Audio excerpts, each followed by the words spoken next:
Walang pagkaing nagpapasama sa tao. Tuwing dumarating at sasapit ang Pasko, nakaugalian na ng mga tao ang maghanda ng mga pagkain para sa kani-kanilang pamilya. Gayon rin ang para sa mga kaibigang bisita. Iba't ibang mga putahe at klase ng mga pagkain ang inihahanda. Nakasanayan na rin kasi ang pagkakaroon ng salo-salo pagsapit ng Pasko, kasama ang mga pagbibigayan ng regalo para sa isa't isa. Naging biro na nga ang kasabihang tuwing magpapasko, lahat ng tao ay tumataba.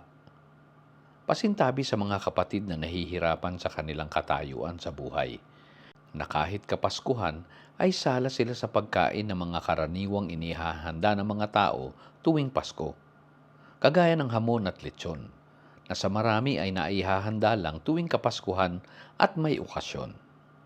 Ngunit alam ba natin na marami rin sa mga kapatid ang hindi kumakain ni tumitikim ng hamon at lechon? Sa kadahilanang ipinagbabawal sa kanila ng kanilang simbahan o relihiyon ang pagkain ng mga ito. Niluto kasi ang pagkain mula sa isang uri ng hayop, ang baboy. Itinuring noon na para sa Israel, ito ay maruming hayop dahil sa paraan ng kanyang kinakain. Ito ang sinabi sa Lumang Tipan. Deuteronomy 14 verse 8. The pig, because it divides the hoof but does not chew the cud, it is unclean for you. You shall not eat any of their flesh nor touch their carcasses. Katotohanang ipinakita ng Diyos ang kanyang pagmamahal at pangangalaga para sa mga taong inihiwalay niya at tinawag na kanya. Sapagkat ang Diyos ay malinis, mabuti at banal, kung kaya't nararapat lang na ang mga mapabilang sa kanya ay malinis rin para sa dapat na kabanalang hinihingi niya sa lahat. Subalit ang tao na kanyang nilikha sa kanyang wangis, bagamat mabuti, ay kumatha ng kanilang sariling lakad at gawi. Ang dapat ay mabuti nilang gagawin dahil sa pagsuway ay naging para sa kanilang ikapapahamak. At nangyaring ang lahat ang pagtalikod ng marami sa mga bilin ng Diyos. Naiwala nila ang dapat ay kagustuhan ng Diyos na makapiling ang tao sa walang hanggang panahon. Sadyang naging mabuti lang ang Diyos na nagpapatuloy sa pagsasaayos at paggawa ng paraan upang ang kanyang mga anak ay maging malinis mula sa mga karumihang gawain rin nila, na para bang magulang na nakaantabay lagi upang laging sundan ng linis ang bawat kalat na ginagawa ng kanyang mga anak. Hanggang sa paglipas ng mahabang panahon, naghanda ang Diyos ng isang dakilang plano para tawagin ang lahat at ihanda para sa isang gawa ng paglilinis na tatapos para sa walang hanggang pagpapatuloy ng panahon. Isang gawa ng kabutihang pagsunod na maglilinis sa karumihan ng lahat para sa walang katapusang panahon. Silang mga taong hindi inihiwalay at pinili ay magiging pinili. Silang hindi mga anak ay tatawaging mga anak ng Diyos. Ito ang sabi sa Hosea 2 verse 23. Then I will sow her for myself in the earth, and I will have mercy on her who had not obtained mercy. Then I will say to those who were not my people, You are my people. And they shall say, You are my God. Naganap at natupad ngang lahat ng ipinagkaloob ng Diyos ang kanyang bugtong na anak, upang sa gagawin noong pagsunod ng anak ay mapalitan naman ang ginawang pagsuway ng unang Adam. Dahil roon ay naganap ang planong kapanganakan ng lahat sa Espiritu bilang katuparan ng hula sa Hosea. Bago pa nga maganap at matupad ang pagtutubos ng Panginoong Hesus, ay inihanda niya ang mga tao noon para sa wastong paglakad sa katotohanan. Na sa lahat ng mga naganap noon, naipakita ng Diyos ang kahalagahan ng paggawa sa pag-ibig sa kapwa. Dahil sa kahigpitan ng mga batas, naiwala ng tao ang pagmamahal at pagpapatawad na dapat. Kaya't naging kagulat-gulat sa lahat kahit na sa mga apostol ang mga ginawa ng Panginoong Hesus para sa pag-ibig. Salungat sa nakasanayang gawin nila na pagpaparusa at paghihiganti sa bawat kasalanang nagagawa na iniutos ng kanilang mga batas. Sa halip ay naipakita sa kanila ng mismong anak ng Diyos ang pagpapatawad at pag-ibig sa kapwa, kahit pa nga sa kaaway. Ito nga ang noon ay hindi pa nila ganap na maunawaan. Hanggang sa pagsapit ng araw ng Pentecost nang ipagkaloob sa kanila ang banal na Espiritu ng Diyos. Naunawaan nila na kahit sa pagsisikap na makasunod sa mga kautusan ni Moses ay hindi maglilinis na ganap sa tao, kundi ay ang pagsunod sa iisang utos ng Diyos na pag-ibig sa kapwa. Ito rin ang nag-iisang doktrina lang ng Diyos na ipinasusunod sa lahat, Hudyo man o Hintil noon. 1 Timothy 1 verse 1 to 3 and 5 to 6. Paul, an apostle of Jesus Christ, by the commandment of God our Savior and the Lord Jesus Christ, our hope, to Timothy, a true son in the faith, grace, mercy, and peace from God our Father and Jesus Christ our Lord. As I urged you when I went into Macedonia, remain in Ephesus, that you may charge some that they teach no other doctrine. Verse 5. Now the purpose of the commandment is love from a pure heart, from a good conscience, and from sincere faith, from which some, having strayed, have turned aside to idle talk. Naunawaan nila ang kahalagahan ng malinis na puso, sapagkat mula sa malinis na puso ay dumadaloy ang kaukulang pag-ibig para sa kapwa. Dito ay maipapaliwanag ang prinsipyo ng pagtanggap sa pagkain. Kung ito nga ba ay tunay na nagpaparumi at nagpapasama sa tao. Basahin natin ang sulat sa Mark 7 verse 14 to 23. Muling pinalapit ni Jesus ang mga tao at sinabi sa kanila, "Makinig kayong lahat at unawain ang aking sasabihin. Hindi nagiging marumi ang isang tao dahil sa pagkaing pumapasok sa kanyang bibig, kundi dahil sa lumalabas dito. Makinig ang may pandinig." Iniwanan ni Jesus ang mga tao at nang makapasok na siya sa bahay, siya'y tinanong ng kanyang mga alagad tungkol sa talinhaga. "Pati ba naman kayo ay hindi pa rin makaunawa?" Tanong ni Jesus. "Hindi ba ninyo alam na hindi nagiging marumi ang isang tao dahil sa pagkaing ipinapasok niya sa kanyang bibig?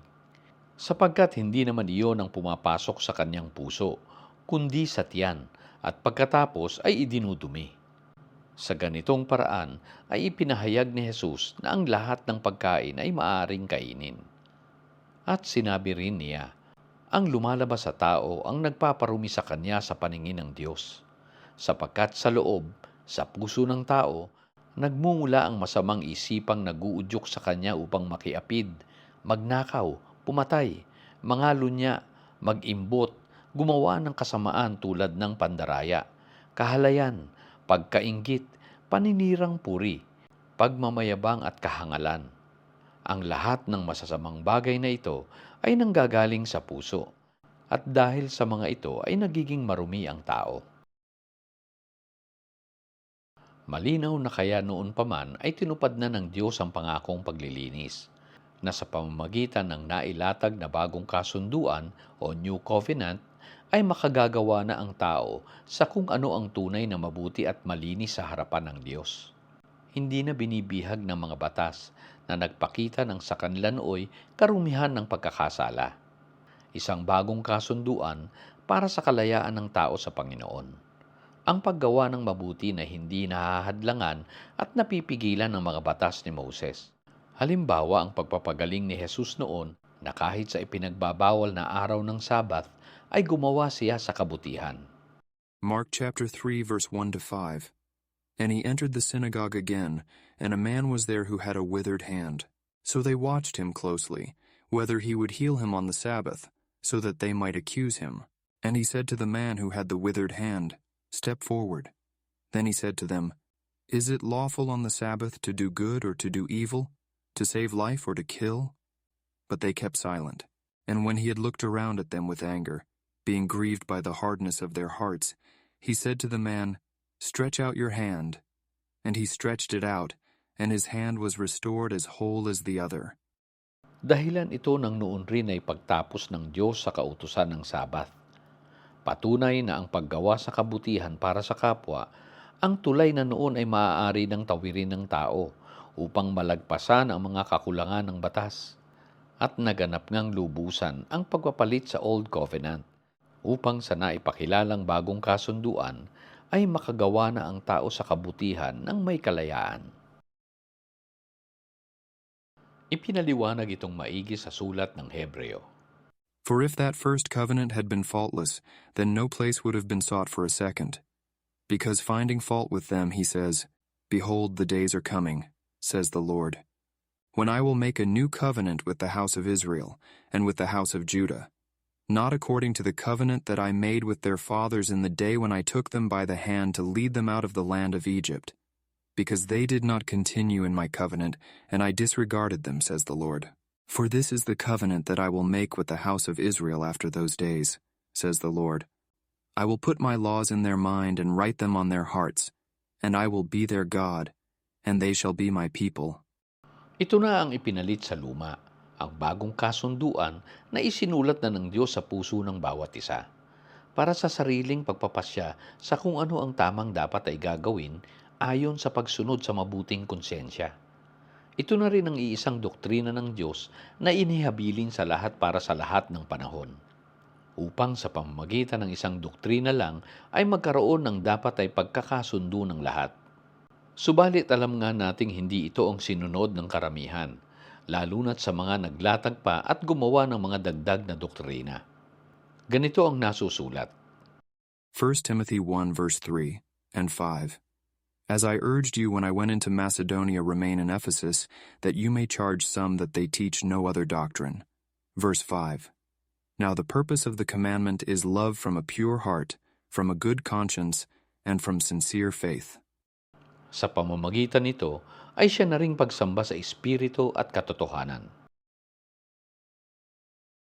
Sa lahat ng mga ito, pagpapatunay ang sinalitang pangako ng Panginoong Hesus sa Matthew 24 verse 34 and 35. Truly I tell you, this generation will certainly not pass away until all these things have happened. Heaven and earth will pass away, but my words will never pass away. Ay hindi literal at pisikal ng katapusan ng langit at mundo. Ito ay ang pagtatapos ng mga batas ni Moses, kabilang ang sa mga ipinagbabawal na pagkain. Sapagkat ang heaven and earth ay Old Testament language nga na sumisimbolo sa Diyos at sa bayang inihiwalay niya noon, ang Israel, sa kanilang panahon ng lumang kasunduan or Old Covenant Age. Matatapos noon sa henerasyong iyon, kaya sinabing will pass away. At sa sinabi namang but my words, ito ay ang bagong kasunduan or new covenant na ipapalit sa luma. Hindi na nga ang pagsunod sa lahat ng mga batas, kundi ay ang iisang aral at doktrina ng paggawa sa pag-ibig. Pinalitang lubos ang lumang kasunduan sa pamamagitan ng pagsira rin sa templo sa Jerusalem na simbolo ng Old Covenant.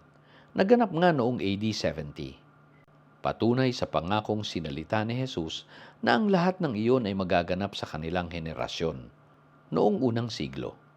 At sa panghuli ay sinabing, will never pass away. Sapagkat mananatili na nga ang bagong kasunduan, ang New Covenant, ang iisang doktrina at iisang utos ng Diyos. Ang paggawa ng pag-ibig sa kapwa na siya na ring pag-ibig na totoo sa Diyos. Magpasalamat tayo kapatid at magpuring totoo sa Kanya, hindi sa pamamagitan lang ng pagpupuri sa Kanya gamit ang ating labi, kundi ay sa pagsisikap na makasunod sa Kanyang utos na paggawa sa kabutihan. Ito na rin ang ating karampatang pagsamba at pasasalamat sa Espiritu at katotohanan. Sapagkat ngayong Pasko, malaya kang makakakain ng hamon at lechon. Pero hinay-hinay lang kapatid. Merry Christmas sa inyo.